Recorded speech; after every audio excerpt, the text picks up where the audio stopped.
Hello दोस्तों। आइए आपके बीच एक और प्यारी सी कहानी लेकर आए हैं। दोस्तों,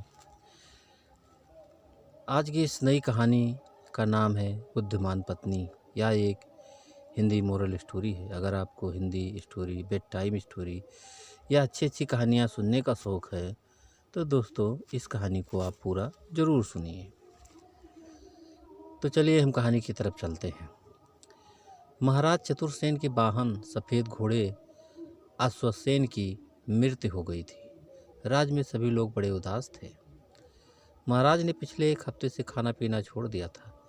उनका कहना था कि महाराज, मुझे एक ऐसे वाहन की तलाश है जो कि सबसे अलग और विशेष हो, जिसके गुणों को देखकर लोग आश्चर्यचकित हो जाएं और जिसकी शक्ति को देखकर दुश्मन की सेना घबरा कर कांपने लगे। राज्य में सभी लोग अपने द्वारा प्रशिक्षित जानवरों को लेकर महाराज के पास आ रहे थे, लेकिन महाराज को कोई भी जानवर पसंद नहीं आ रहा था। जब इसकी सूचना परी लोग तक पहुंची तो परियों की रानी ने अपने मित्र गरुड़ से इस बात की चर्चा करते हुए कहा, रानी परी, प्रिय मित्र गरुड़, महाराज चतुर सिंह एक बड़े ही योद्धा और बुद्धिमान बहादुर राजा हैं, जो कि मुसीबत की घड़ी में सबकी मदद करते हैं। पिछले दिनों उनके वाहन सफ़ेद घोड़े की मृत्यु के पश्चात वाहन की तलाश में उन्होंने खाना पीना छोड़ दिया और वो बहुत कमज़ोर हो गए हैं। उन्होंने कई बार मुश्किल घड़ी में परी लोग की सहायता की है। मुझे समझ नहीं आ रहा कि हम उनकी मदद कैसे कर सकते हैं। गरुड़, परी महारानी करो, राज्य में हमारे जादूगर करुण शंकर दैवीय शक्तियों के मालिक हैं और अपनी जादूगरी से इस समस्या का समाधान कर सकते हैं। मुझे तो ऐसा लगता है कि हमें इस बात के बारे में उनसे बात करनी चाहिए। गरुड़ की बात सुनते ही परियों की महारानी उसके साथ गरुड़ शंकर के पास गई और उसे सारी बात बताते हुए बोली, रानी परी मित्र, आपको हमारी मदद करनी ही होगी। आप महाराज के लिए एक ऐसा अद्भुत वाहन तैयार कीजिए जिसके बारे में न पहले कभी किसी ने सुना हो न देखा हो। गरुड़ शंकर ने अपनी दैवीय शक्तियों से के अद्भुत हाथी की रचना की और एक अंडे में बदलकर उसे जंगल में रख दिया।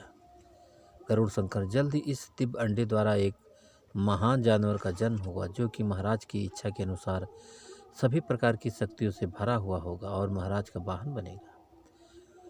कुछ दिनों के बाद अंडा फूट गया और उसमें से एक सफ़ेद रंग का विशालकाय खूबसूरत हाथी बाहर आया। उसके शरीर से अद्भुत रोशनी निकल रही थी और वह मनुष्य की बोली भी बोल सकता था। हाथी के चांदी से चमकते शरीर पर सोने के दांत थे और परियों के पंखों के समान कान। बाहर आते ही वो उड़ते हुए महाराज चतुरसेन के राज की तरफ चला गया। चतुर्वाहन, महाराज, मेरा नाम चतुर्वाहन है। मेरा जन्म आपका वाहन बनने के लिए ही हुआ है। मैं आपका वाहन बनने के योग्य हूँ, यही नहीं, कृपया आप इसकी परीक्षा ले लें। उसके खूबसूरत, बलिष्ठ और विशाल शरीर से निकलती रंग बिरंगी चमकीली रोशनी और उसके सुनहरे दांत देखकर पूरा दरबार हैरान था। आखिरकार चतुर सिंह ने हाथी की परीक्षा लेने का फैसला किया। महाराज, सैनिकों, हाथी को परीक्षा मैदान में ले जाया जाए और राज्य के सबसे ताकतवर हाथी के साथ युद्ध के लिए ललकार लगाई जाए।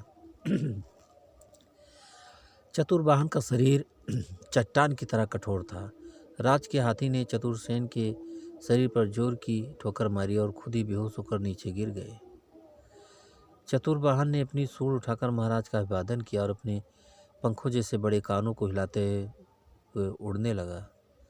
महाराज, मैं ऐसे नहीं मानूंगा, मेरा वाहन बनने के लिए और परीक्षा देनी होगी। महाराज, सेनापति चतुर्वाहन का मुकाबला करने मैदान में खतरनाक शेरों को भेजा जाए। चतुर्वाहन शेरों को देखते ही नीचे उतरा और उसने जादुई शक्तियों से अपने सूंड को लंबा कर लिया। उसने क्रोध से सूंड को हिलाया तो पूरी सूंड कांटों से भर गई। उसने अपनी खतरनाक सूंड में लपेटकर अपने नुकीले दांतों से दोनों शेरों को एक क्षण में ही मार दिया। चारों तरफ उसकी जय जयकार होने लगी। महाराज चतुरसेन भी बड़े प्रसन्न हुए और बोले, महाराज चतुर्वाहन, मुझे तुम पसंद हो और मैं तुम्हें अपना वाहन बनाता हूँ। पूरी प्रजा महाराज की जय जयकार करने लगी। अब महाराज चतुरसेन बड़े ही प्रसन्न रहते थे। एक बार जब चतुरसेन की पुत्री विजयलक्ष्मी राज सरोवर में स्नान कर रही थी तो उसने देखा कि खूबसूरत, बलिष्ठ और स्वस्थ शरीर का पुरुष सरोवर के पास खड़ा हुआ है। वहाँ लगे सुंदर फूलों से उठने वाली सुगंध का आनंद उठा रहा है। विजयलक्ष्मी, ये तो बड़ा ही दिव्य पुरुष है, बलिष्ठ भुजाएं और लंबा कद मेरे मन को मोह रहे हैं। उसे वह पुरुष बहुत पसंद आया और उससे विवाह करने की इच्छा जागृत हुई। विजयलक्ष्मी, हे दिव्य राजकुमार की तरह दिखने वाले बलिष्ठ पुरुष, तुम कौन हो और राज सरोवर के पास क्या कर रहे हो? राजकुमारी की बात सुनते ही वह पुरुष घबरा गया और तुरंत वहां से चला गया। राजकुमारी भी उसके पीछे पीछे गई। पेड़ के पीछे जाकर तुरंत चतुर्वाहन हाथी के रूप में बदल गया। विजयलक्ष्मी, ये क्या? वह पुरुष जिस समय विवाह करना चाहती हूँ वो कोई और नहीं बल्कि राजा का वाहन चतुर्वाहन हाथी है। दूसरी तरफ उसके विवाह के लिए दूर दूर से राजकुमारों के रिश्ते आने लगे, लेकिन राजकुमारी चतुर्वाहन के रूप में मोहित हो चुकी थी। उसे कोई भी राजकुमार पसंद नहीं आता था। महाराज, आखिर क्या बात है बेटी, तुम इतनी उदास रहती हो? पड़ोस के राज में वहाँ के राजकुमार का जन्म उत्सव मनाया जा रहा है। दूर दूर से कलाकार आ रहे हैं, तुम भी आनंद लो, तुम्हारा मन हल्का होगा। महाराज ने राजकुमारी को चतुर्वाहन के साथ उस जन्मदिन में भाग लेने के लिए भेजा। कुछ दूर जाने के बाद जब वो राज से बाहर गए तो राजकुमारी ने चतुर्वाहन को रुकने के लिए कहा। विजयलक्ष्मी, प्रिय चतुर्वाहन, मैं तुम्हारे पुरुष रूप को देख चुकी हूँ। तुम्हें देखने के बाद मेरे मन में तुमसे विवाह करने की इच्छा जागृत हो गई है। मुझे समझ नहीं आता कि मेरा विवाह तुमसे किस प्रकार हो सकता है। चतुर्वाहन, राजकुमारी, आपको यह इच्छा छोड़ देनी चाहिए। मैं महाराज का वाहन हूँ, ऐसा होना नामुमकिन है। राजकुमारी, मैं एक स्वर्ग लोक का यक्ष हूँ, लेकिन देवलोक की कन्या के ऊपर बुरी निगाह डालने के कारण मुझे अपना यह जन्म महाराज के वाहन के रूप में बिताने के लिए गरुड़ राज्य के जादूगर द्वारा चुना गया है। सजा के अनुसार मैं पूरे दिन में एक बार अपने असली रूप में आता हूँ, किंतु मुझे विवाह करने का अधिकार नहीं है। विजयलक्ष्मी, ऐसा न कहो प्रिय वर्ण, मैं आजीवन कुंवारी रहने का व्रत ले लूँगी। इसी बीच दुश्मन राज के सैनिक ने हाथी के साथ राजकुमारी को अकेला पाकर उसका अपहरण करने के लिए हमला बोल दिया। चतुर्वाहन ने अपनी बहादुरी से दुश्मन सेना के सभी सैनिकों को मार दिया और अपने पंखों को हिलाता हुआ राजकुमारी को लेकर उड़ता हुआ वहां से चला गया। विजयलक्ष्मी, चतुर्वाहन, तुम्हारी बहादुरी को देखकर मैं प्रण करती हूँ कि अगर मैं विवाह करूँगी तो चतुर्वाहन से ही करूँगी। वापस आते समय चतुर्वाहन एक बार फिर अपने असली रूप में आया। उसी समय राजकुमारी ने उसे मूर्ख बनाकर अपने साथ ले गए मंगलसूत्र धागा उसे अपने गले में बांधने को कहा। विजयलक्ष्मी, चतुर्वाहन, मेरी रक्षा करना तुम्हारा फर्ज है। ये रक्षा कवच है जो मेरे पिता ने मुझे दिया है, जिसे मैं गले में बांधना भूल गई थी। यदि तुम इसको मेरे गले में बांध दोगे तो मैं हमेशा के लिए सुरक्षित हो जाऊंगी। चतुर्वाहन ने ऐसा ही किया। ऐसा करते ही जादूगर चतुर्वाहन के सामने प्रकट हो गया और बोला, जादूगर चतुर्वाहन, तुमने श्राप होने के बावजूद भी राजकुमारी से विवाह करने की गलती करी। अब तुम्हें इस रूप में अपना संपूर्ण जीवन काटना होगा। तुम्हारा राजकुमारी से मिलन कभी नहीं हो पाएगा।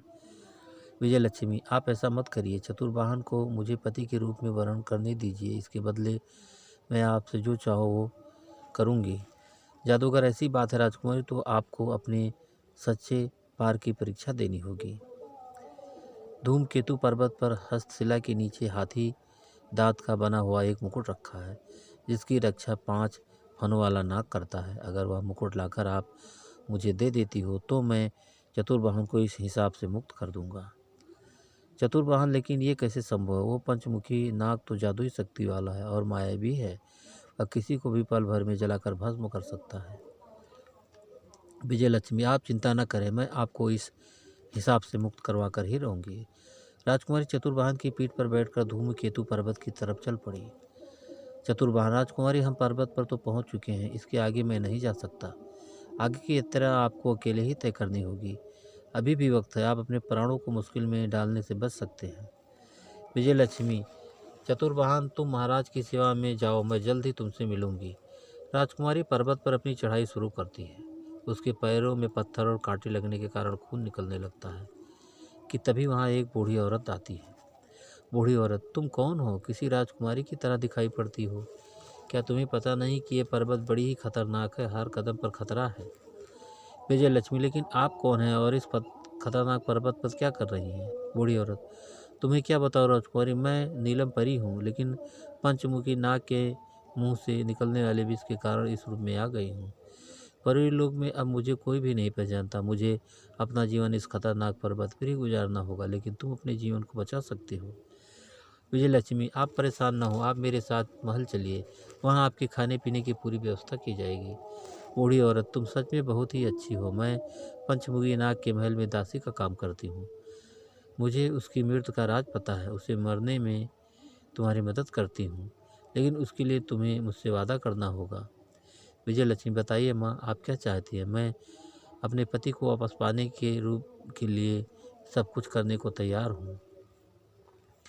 बूढ़ी और राजकुमारी, अगर तुम नाग को मारना चाहती हो तो तुम्हारे चतुर्वाहन के मनुष्य रूप में आने के बाद उसे मेरे हवाले करना होगा। विजयलक्ष्मी, मैं उनकी पत्नी हूँ। यदि उनका त्याग करने से उनका जीवन बन सकता है तो मुझे ऐसा करने में कोई परेशानी नहीं है। आप मुझे पंचमुखी नाग की मृत्यु का रहस्य बताइए। बूढ़ी औरत, मैं तुम्हें एक गुप्त रास्ता दिखाऊंगी। तुम सीधे सांपों के राजा के महल में पहुंच जाओगी। वो एक ऐसे पलंग पर सोता है जो पूरी तरह से घटियों से बना है। उसी पलंग के ऊपर एक तलवार टंगी है। केवल उस तलवार से ही उस मायावी को खत्म किया जा सकता है। हाँ, पर जब उस पर वार हो उसके पांचों फन खुले होने चाहिए। विजयलक्ष्मी, लेकिन मैं उस तलवार तक कैसे पहुंचूंगी? पलंग तो घाटियों से बना है। अगर मैंने उस पर पैर रखा तो नाग को पता चल जाएगा। बूढ़ी औरत, वो दुष्ट जागने के बाद जब नहाने के लिए झील में जाएगा तुम पलंग की घाटियों को रुई से भर देना।